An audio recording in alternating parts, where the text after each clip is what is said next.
High বন্ধুরা, শুভ সকাল সবাইকে। যদিও এটা অনেক দিন পরে আমি ভিডিওটা এডিট করে আপলোড করছি, তবুও যেহেতু এটা পয়লা বৈশাখের দিনের ভিডিও, তাই তোমাদের সকলকে জানাই শুভ নববর্ষের আন্তরিক শুভেচ্ছা ও শুভকামনা।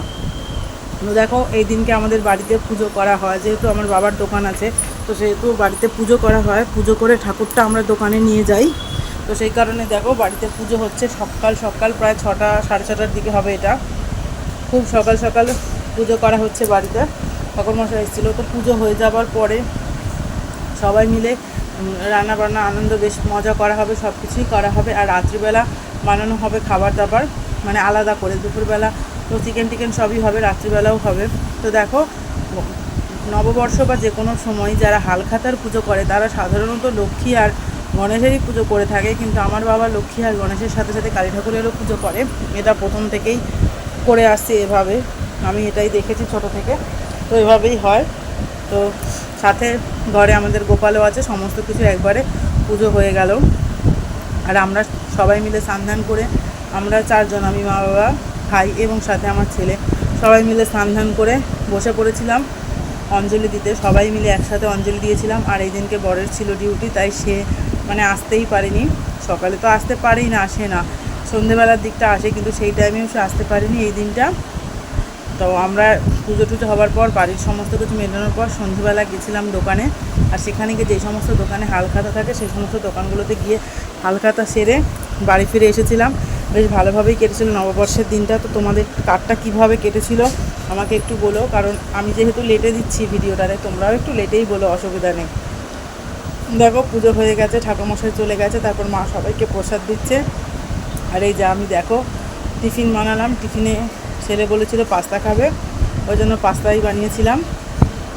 ভাইও বললো যে হ্যাঁ পাস্তাই বানা, পাস্তাই খাবো। তো এই যে ওই দিনকে সকালবেলা পাস্তা বানিয়েছিলাম। এমনিতে আগে লুচি ফুচি খাওয়া হতো, কিন্তু এখন আর লুচি ফুচি করা হয় না, পাস্তাই হয়েছিল। তো তারপর এটা দুপুরবেলায় যে ভাত, টক ডাল, কী কী রান্না হয়েছিল দেখাচ্ছিলাম তোমাদেরকে। মাংস ছিল, চাটনি, আর পটল ভাজা ছিল। এই যে সাথে আলু ভাজা ছিল, কারণ আমার ছেলে পটল ভাজা খায় না, তাই ওর জন্য আলু ভাজা করা ছিল।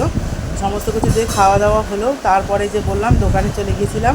ওই যে দেখো ছোটো কাকুরা এসেছিলো, আর কাকিমণি, বম্মা, মা, আমি সবাই মিলেই গেছিলাম আমরা। তো এখানে ভাই মিষ্টির প্যাকেটগুলো গুছিয়ে দিচ্ছিল, আর বাবা আর জেঠু মিলে হালখাতার লেখালেখি করছিল। আর তারপর পয়লা বৈশাখের দিন এত মিষ্টি তো এসেই ছিল বাড়িতে, কিন্তু তবুও যেন মনটা মানছিল না, মনে হচ্ছিল নিজের হাতে কিছু বানিয়ে খাই।